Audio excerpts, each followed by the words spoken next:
Friends, Renu Hindi प्रतियोगिता में आपका स्वागत है। आप लोग कैसे हैं? उम्मीद करते हैं कि आप लोग अच्छे होंगे और आप लोग की तैयारी बहुत ही अच्छी चल रही होगी। और जिसकी भी नहीं चल रही है वो इस क्लास को देख लेगा तो उसकी और भी अच्छी तैयारी हो जाएगी। और इसमें आपके हर प्रतियोगी परीक्षा, चाहे वो हिंदी से रिलेटेड कोई भी सब प्रतियोगी परीक्षा हो, चाहे टीजीटी, पीजीटी, जीआईसी, नेट या टेट या बीपीएससी 4 या यूपीएसआई, कुछ भी हो, आप इसको वहाँ से 2 से 3 क्वेश्चन आपके आएंगे और इसे आप पूरा क्लास को ये कंप्लीट करके देखिएगा। 2 से 3 बार यदि आप रिवाइज कर लिए तो ये आपके लाइन टू लाइन ये आपको याद हो जाएगा हमेशा के लिए। और इसका जो P/Q है हम नेक्स्ट क्लास में लेके आएंगे। आइए हम लोग चलते हैं अपने क्लास पर। जो साहित्य इतिहास लेखन की परंपरा में पहला इतिहास ग्रंथ है वो कौन लिखा था? तो वो हैं इस्तवार द लाइतर इंदुई ए हिंदुस्तानी, जिसे लिखे थे गारसा द तासी ने। और इसे 2 भागों में लिखा गया था, एक 1839 में और दूसरा है 1847 में लिखा गया। और इसके दूसरा संस्करण भी प्रकाशित हुआ जिसे 1871 में आया। इसके भी 3 खंड है। कितने खंड हैं? 3 खंड है। ये इसमें उर्दू हिंदी के 738 कवि हैं और विवरण उनके अंग्रेजी वर्णमाला के क्रम में दिया गया। माने कवियों का विवरण किस में दिया गया? अंग्रेजी वर्णमाला क्रम में। इसमें केवल 72 ही कवि हिंदी के से संबंधित थे। यह फ्रेंच भाषा में लिखा गया था। किस भाषा में? क्वेश्चन पूछा जाता है कि पहला इतिहास ग्रंथ जो इस्तवार द लाइतर इंदुई ए हिंदुस्तानी है वो किस भाषा में लिखा गया है? तो वह फ्रेंच भाषा में लिखा गया है। इंदुई का अर्थ है हिंदवी, जिसे हिंदी में, और हिंदुस्तानी का हिंदुस्तानी जो उर्दू था। इसे ब्रिटेन और आयरलैंड के प्राच्य साहित्य अनुवादक स्मिथ की ओर से पेरिस में प्रकाशित किया गया था, जिसमें काल विभाजन और नामकरण का कोई प्रयास नहीं किया गया। लेकिन इसका जो हिंदी में अनुवाद किए थे वो डॉक्टर लक्ष्मी सागर वार्ष्णेय ने इसे हिंदी में अनुवाद किए थे। वो भी किस नाम से? हिंदुई साहित्य का इतिहास, जो 1952 में प्रकाशित कराया गया था। अब आते हैं दूसरे हैं तज़किरा ए सूराई हिंदी, मौलवी करीमुद्दीन। और इसको लिखा कब गया था? ये लिखा गया था 1848 ईस्वी में।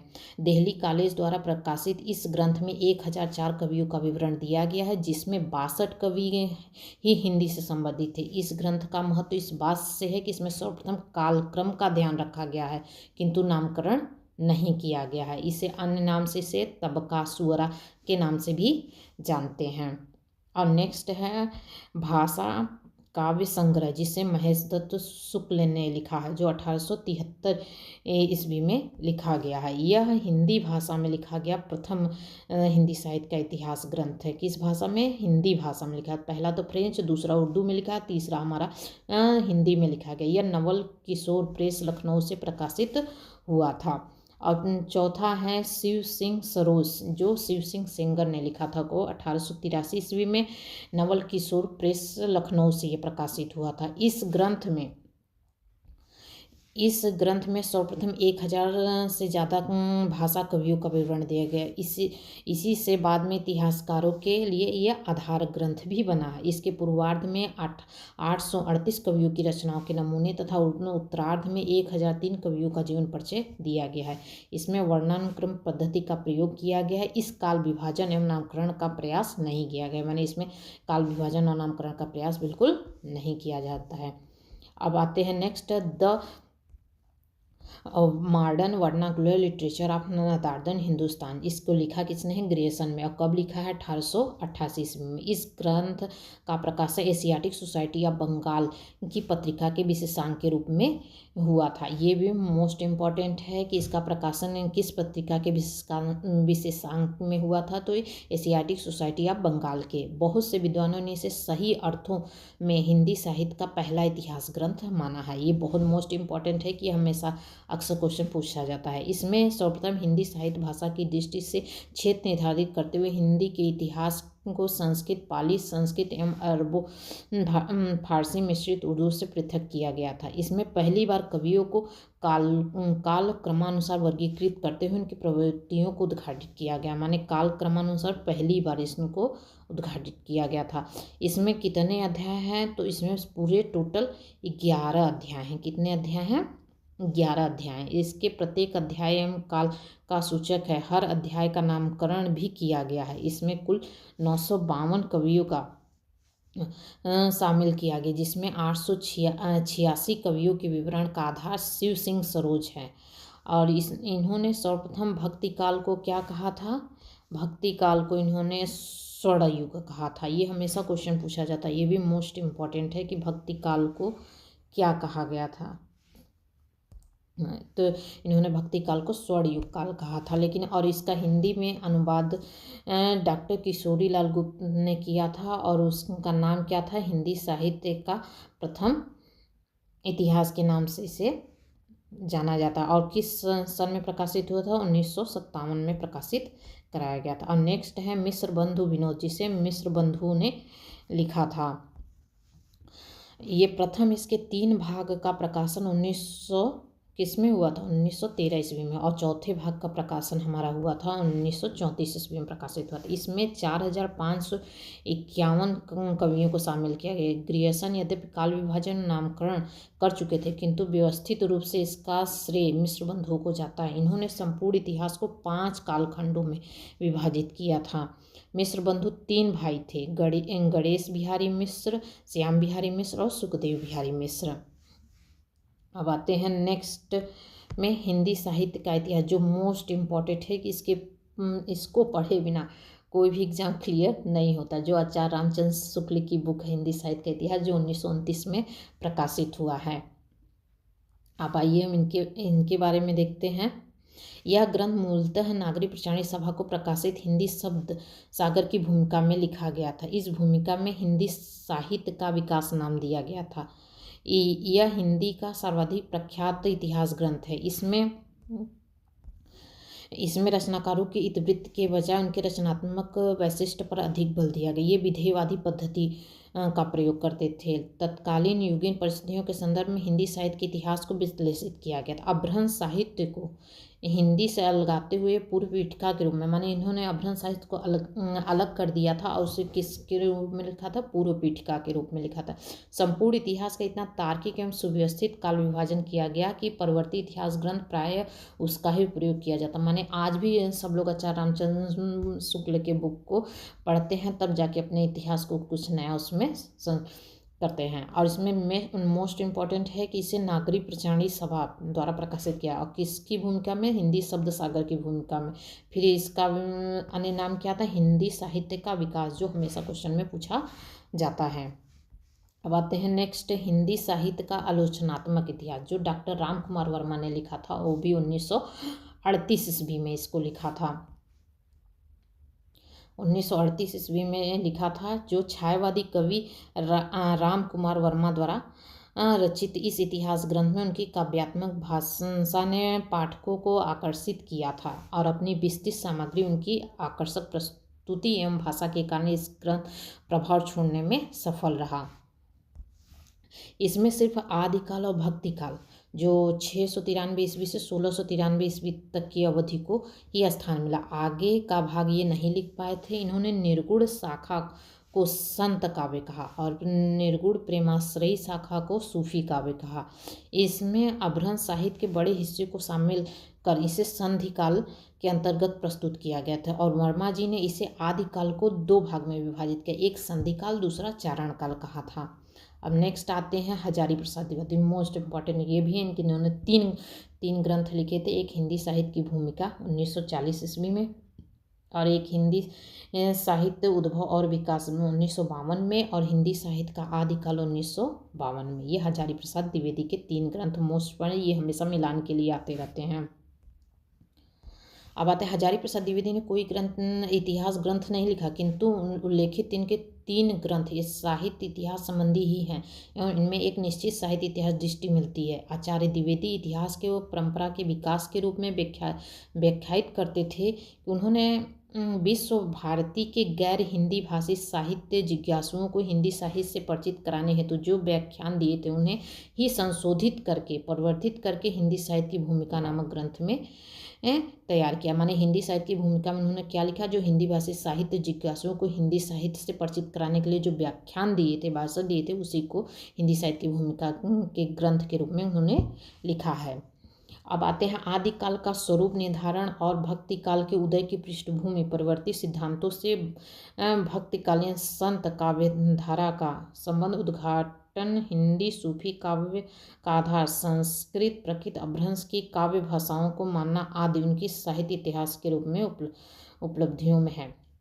अब आते हैं नेक्स्ट, हमारे जो लेखक हैं वो हिंदी साहित्य का वैज्ञानिक इतिहास। वैज्ञानिक इतिहास के लेखक कौन है? डॉक्टर गणपति चंद्र गुप्त, जो 1965 ईस्वी में लिखे हैं। आचार्य शुक्ल द्वारा संपादित ढांचे में आमूलचूल परिवर्तन करने का एक सार्थक प्रयास इस ग्रंथ के माध्यम से किया गया। संपूर्ण इतिहास को 3 कालों में विभक्त किया गया: प्रारंभिक काल, मध्यकाल और आधुनिक काल। इसमें साहित्य इतिहास के विकासवादी सिद्धांतों की प्रतिष्ठा करते हुए उनके आलोचक में हिंदी साहित्य की नूतन व्याख्या प्रस्तुत करने की चेष्टा की गई। माने ये क्वेश्चन हमेशा आता है कि हिंदी साहित्य का वैज्ञानिक इतिहास किसने लिखा, तो डॉक्टर गणपति चंद्र गुप्त ने लिखा है, और क्वेश्चन में लिखा है 1965 में लिखा था। अब आते हैं ये हिंदी साहित्य का इतिहास जो 1973 में है, ये संपादन किया गया था, न कि ये लिखे थे, ये संपादित किए थे। संपादित कौन किया था? डॉक्टर नागेंद्र और डॉक्टर हरदयाल ने मिलकर संपादन किया था। ये नागेंद्र के संपादन में 26 विद्वानों के सहयोग से यह विशद ग्रंथ रचा गया था, और इतने विद्वानों के कारण एक ऐतिहासिक दृष्टि संपूर्ण ग्रंथ को अद्यपान नहीं हो पाई। किंतु फिर भी प्रत्येक काल को उससे जुड़े रचनाकारों पर सरल भाषा में अपेक्षाकृत अधिक प्रामाणिक और व्यवस्थित सामग्री के कारण यह विद्यार्थियों में विशेष रूप से प्रचलित था। क्योंकि यदि आप आचार्य रामचंद्र शुक्ल का हिंदी साहित्य का इतिहास पढ़ लिया और हिंदी साहित्य का इतिहास डॉक्टर नगेंद्र और हरदयाल का पढ़ लिए तो कोई भी एग्ज़ाम आप क्लियर कर सकते हैं, और बहुत ही अच्छी बुक है। आप उससे एक बार पढ़ने की कोशिश करिए। हम अपने चैनल पे हम इसको ज़रूर ही इस बुक को पढ़ाएंगे, आप लोग बने रहिएगा। अब अगला बुक ग्रंथ है हिंदी साहित्य और संवेदना का विकास, और इसको लिखा किसने है? राम स्वरूप चतुर्वेदी, जो 1986 में लिखे हैं। और साहित्य इतिहास लेखन के लिए इन्हें व्यास सम्मान सहित कई पुरस्कार प्राप्त हुए। किसको? राम स्वरूप चतुर्वेदी को। और ये भी बुक आपको इसका पढ़ना चाहिए, इसकी ओरिजिनल बुक हिंदी साहित्य और संवेदना का विकास, जो कि इसमें से भी काफ़ी क्वेश्चन TGT PGT और LTGSC में पूछे गए हैं। यह ग्रंथ अपनी लोकप्रियता एवं आकर्षण में अद्वितीय है। अलबत्ता रामस्वरूप चतुर्वेदी मूलतः आचार्य शुक्ल की दृष्टि से प्रभावित थी। ये माने रामस्वरूप चतुर्वेदी किसके दृष्टि पर? शुक्ल के दृष्टि से प्रभावित। किंतु फिर भी उन्होंने शुक्ल जी के युगीन दृष्टिकोण और द्विवेदी जी के परंपरावादी दृष्टिकोण से परस्पर संबंध बनाते हुए लिखा है कि शुक्ल जी की बहुत सी स्थापनाओं को स्थापित करने के प्रयास से भी उनकी मौलिक रक्षित नहीं होती। शुक्ल जी की परंपरा को गंभीरता से पुनर्भाषित किया गया है। भाषा और साहित्य के गहरे संबंधों की खोज उनकी प्रमुख विशेषता है। भाषिक प्रवृत्तियों की गहरी समीक्षा साहित्यिक परंपराओं के संदर्भ में व्याख्यायित किए हैं। अब आता है इसके आगे हम हिंदी साहित्य संबंधी प्रमुख ग्रंथकार और ग्रंथ के नाम देखेंगे, वो भी क्रम के अनुसार, माने समय के अनुसार, क्योंकि समय के लिए के मिलान आ जाता है कि इस सन में कौन सा ग्रंथ हुआ था। अब पहला आता है इस्तवार द लाइटर इंदू, ये हिंदुस्तानी, ये 1839 में प्रकाशित हुआ था, और किसने किया था? गारसाद तासी ने किया था। और नेक्स्ट है तज़किरा सुअराई, ये हिंदी, इसको तबकासुअरा के नाम से भी जानते हैं, जो कि 1848 में मौलवी करीमुद्दीन ने से प्रकाशित कराया था। अब भाषा काव्य संग्रह, जो 1873 ईस्वी में महेश दत्त शुक्ल ने, ये हिंदी का प्रथम ग्रंथ है। शिव सिंह सरोज, जो 1883 में प्रकाशित हुआ था, और शिव सिंह सेंगर ने इसे प्रकाशित कराया था। और नेक्स्ट है कि the modern vernacular literature of northern Hindustan, ये 1888 में जॉर्ज ग्रेसन ने इसे प्रकाशित कराया था। नेक्स्ट है हिंदी कोविद रत्नमाला, इसको 2 भागों में प्रकाशित किया गया, एक 1909 ईस्वी में और दूसरा 1914 ईस्वी में, और किसने प्रकाशित किया? श्याम सुंदर दास ने। और नेक्स्ट है मिश्र बंधु विनोद, जो 1913 ईस्वी में मिश्र बंधु द्वारा इसे प्रकाशित कराया गया था। और ए स्केच ऑफ हिंदी लिटरेचर 1917 ईस्वी में एडविन ग्रिफ्स द्वारा इसे प्रकाशित किया गया था। और नेक्स्ट है फिर हिस्ट्री ऑफ हिंदी लिटरेचर जो 1920 में प्रकाशित हुआ FEK द्वारा। इनके लेखक कौन है? तो FEK। और ब्रज माधुरी सार, और यहाँ पे देखिए ब्रज माधुरी सार 1923 ईस्वी में प्रकाशित हुआ। इसे वियोगी हरि ने प्रकाशित कराया था। इसके लेखक वियोगी हरि हैं। हिंदी साहित्य पर विमर्श 1923 में, हम कभी कभी इसको जानते हैं विमर्श को कैसे याद किए? विमर्श कर रहे थे कितने लोग मिलके, पद्दुमलाल पुन्नालाल मिलके आपस में क्या कर रहे थे? विमर्श कर रहे थे। क्योंकि कभी कभी हो जाता है कि हिंदी साहित्य का इतिहास के बुकों के नाम जल्दी याद नहीं होते, लेकिन हम इसको ट्रिक से या फिर किसी से रिलेट करके याद करें तो ये हमेशा के लिए याद हो जाता है। जैसे ये विमर्श वाला। अब ब्रज माधुरी सार भी है तो इसमें वियोगी, ब्रज में क्या कहते हैं कि गोपियाँ क्या वियोग के वजह से रो रही थी, इसलिए ब्रज माधुरी सार वियोगी हरि हो गए। हिंदी भाषा का विकास श्याम सुंदर, हिंदी भाषा का विकास 1924 ईस्वी में, ये श्याम सुंदर दास द्वारा। और नेक्स्ट हिंदी साहित्य का इतिहास 1929 ईस्वी में, शुक्ल ने। ये तो हमेशा सभी को याद रहता है, बहुत ही आसान है, बहुत ही फेमस व्यक्ति हैं। और हिंदी भाषा एवं साहित्य, ये भी 1930 ईस्वी में श्याम सुंदर दास ने लिखा है। और हिंदी साहित्य का विवेचनात्मक विषय 1930 में सूर्यकांत शास्त्री, सूर्य के ऊपर बहुत सी विवेचना हुई। इस जैसे इससे रिलेट करके आप याद करेंगे तो आपको याद हो जाएगा। क्योंकि विवेचना किस पे होती है? सूर्य पर। सूर्य पर काफ़ी लोग विवेचना करते हैं। जब कभी धूप होती है तो कहते हैं बहुत ज़्यादा धूप कर दी है, और धूप नहीं होती तो भी कहते हैं, इसलिए इसमें काफ़ी विवेचना करते हैं। इस ऐसे आप लोग ये याद करेंगे समझ के या रिलेट करके तो ये आसानी से याद हो जाएगा। और कम से कम इसको 2 से 3 बार ये वीडियो देखिएगा, आपको लाइन टू लाइन याद हो जाएगा। और यहाँ से क्वेश्चन आपके कंफर्म है कि फंसेंगे, पूरे 2 से 3 क्वेश्चन। और हिंदी साहित्य का इतिहास 1931 में रमाशंकर शुक्ल रसाल द्वारा लिखा गया है।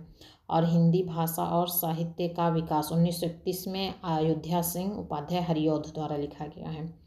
हिंदी साहित्य है जो 1933 में ये संपादित किया, किसने किया? डॉक्टर धीरेन्द्र वर्मा ने किया। आधुनिक हिंदी साहित्य का इतिहास 1934 में कृष्ण शंकर शुक्ल ने लिखा। आधुनिक में कौन आए थे? कृष्ण भगवान और शंकर भगवान जी आए थे आधुनिक हिंदी साहित्य के इतिहास को देखने के लिए। तो इससे को रिलेट करके आप देखेंगे, रिलेट करके याद करेंगे तो आपको अच्छे से याद हो जाएगा। हिंदी साहित्य का आलोचनात्मक इतिहास, ये सभी को याद होगा। 1938 ईस्वी में डॉक्टर राम कुमार वर्मा द्वारा लिखा गया था। मॉडर्न हिंदी लिटरेचर 1939 ईस्वी में किसने लिखा था? इंद्रनाथ। मॉडर्न कौन बनने आया था? इंद्र भगवान, इंद्र जी बनने आए थे। तो इससे को रिलेट कर लीजिएगा। इससे आप लोग को ये माने बस सिर्फ ये याद करने का एक ट्रिक है, और इससे आप लोग दिल पे मत लीजिए क्यों मैंने इंद्र भगवान से रिलेट करके उसको किया है। तो इसको बस रिलेट करिए कि आपको याद हो जाए, ताकि एग्जाम में आपका एक भी क्वेश्चन गलत होने ना पाए। हिंदी साहित्य की भूमिका 1940 में हजारी प्रसाद द्विवेदी ने लिखा है। और खड़ी बोली हिंदी साहित्य का इतिहास 1941 में, ब्रज में क्या बोला जाता? खड़ी बोली। इस तरीके से आप को रिलेट कर लेंगे तो याद हो जाएगा। आधुनिक हिंदी साहित्य का इतिहास 1941 ईस्वी में लक्ष्मी सागर वार्ष्णेय ने लिखा था। और हिंदी काव्य धारा 1944 ईस्वी में राहुल संस्कृत्यायन ने लिखा था। हिंदी वीर काव्य, जब वीर लोग को टीकम सिंह तोमर, डॉक्टर टीकम सिंह वीर लोग को क्या लगाया था? टीका लगाया जाता है ना, उससे रिलेट कर लीजिएगा। 1945 ईस्वी में हिंदी साहित्य का 20वीं शताब्दी 1900 ये भी 45 में लिखा गया नंदुलारे वाजपेयी द्वारा। नेक्स्ट है रीति काव्य की भूमिका 1949 में डॉक्टर नागेंद्र ने लिखा था। और आधुनिक हिंदी साहित्य 1950 में नंदुलारे वाजपेयी ने लिखा। और उत्तर भारत के संत परंपरा 1951 में परशुराम चतुर्वेदी ने लिखा था। परशुराम कहाँ गए थे? उत्तर भारत में संतों के पास गए थे। तो इससे को रिलेट कर लीजिएगा। हिंदी साहित्य का आदिकाल 52 में, ये तो हजारी प्रसाद द्विवेदी का है। हिंदी साहित्य उद्भव और विकास, ये भी 52 में लिखा गया हजारी प्रसाद द्विवेदी द्वारा। हिंदी साहित्य का अतीत 1960 में, हम अतीत से रिलेट करें, विश्वनाथ भगवान हमारे अतीत में आए थे। माने हम अतीत में अपने विश्वनाथ भगवान के दर्शन करने गए थे। इससे रिलेट कर लीजिएगा। आपको जिस तरीके से आपको यदि ये याद हो जाए उस तरीके से आप रिलेट करके इसको याद कर लीजिएगा। साहित्य का इतिहास दर्शन 1960 ईस्वी में नलिन विलोचन शर्मा। और हिंदी साहित्य का बृहद इतिहास जो 16 भाग में विभाजित किया। 1961 में किसने 16 भाग में विभाजित? नागरी प्रचारणी सभा। ये भी पूछा जाता है कितने भागों में विभाजित। हिंदी साहित्य का वैज्ञानिक इतिहास 1965 ईस्वी में डॉक्टर गणपति चंद्र गुप्त ने लिखा था। हिंदी साहित्य का इतिहास 1973 में संपादन किए थे डॉक्टर नागेंद्र और डॉक्टर हरदयाल। आधुनिक हिंदी का आदिकाल 1973 ईस्वी में नारायण चतुर्वेदी ने लिखा था। और साहित्य इतिहास दृष्टि 1981 ईस्वी में मैनेजर पांडे ने लिखा। हिंदी साहित्य का सरल इतिहास जो 1985 में विश्वनाथ त्रिपाठी ने लिखा है। हिंदी साहित्य और संवेदना का विकास 1986 ईस्वी में राम स्वरूप चतुर्वेदी ने लिखा है। हिंदी साहित्य का दूसरा इतिहास किसने लिखा है? 1996 ईस्वी में बच्चन सिंह ने लिखे हैं। हिंदी साहित्य का आधा इतिहास 2003 में सुमन राजे द्वारा लिखा गया है। और हिंदी साहित्य का मौखिक इतिहास 2004 में संपादन किया नीलाभ द्वारा। और हिंदी साहित्य का ओझल नारी इतिहास 2012 में लिखा गया है नीरजा माधव द्वारा। यहाँ पे हमारा साहित्य इतिहास लेखन की परंपरा ख़त्म होता है। वैसे तो पढ़ने के लिए बहुत कुछ है, लेकिन इतना यदि आप लोग पढ़ लिए और इसको 2-3 बार वीडियो देख लिए तो ये आपको हमेशा के लिए याद हो। यहाँ से 2-3 क्वेश्चन आते हैं, हमने कई बार आपको बता दिया। और आपको अभी किस टॉपिक पे वीडियो चाहिए या किस क्लास चाहिए आप लोग, तो आप लोग ज़रूर बताइएगा। हम उस पर लाने की पूरी कोशिश करेंगे। और शॉर्ट नोट्स, तो ये नहीं कि पूरा हम व्याख्या कराएं कि आप उसमें एकदम उलझ जाए। नहीं, कम कम पढ़िए और दिमाग में ज़्यादा रखिए और एग्ज़ाम को क्रैक करिए, ये ज़्यादा ज़रूरी है। और आप लोगों को वीडियो अच्छा लगे तो लाइक और सब्सक्राइब ज़रूर करिएगा। धन्यवाद।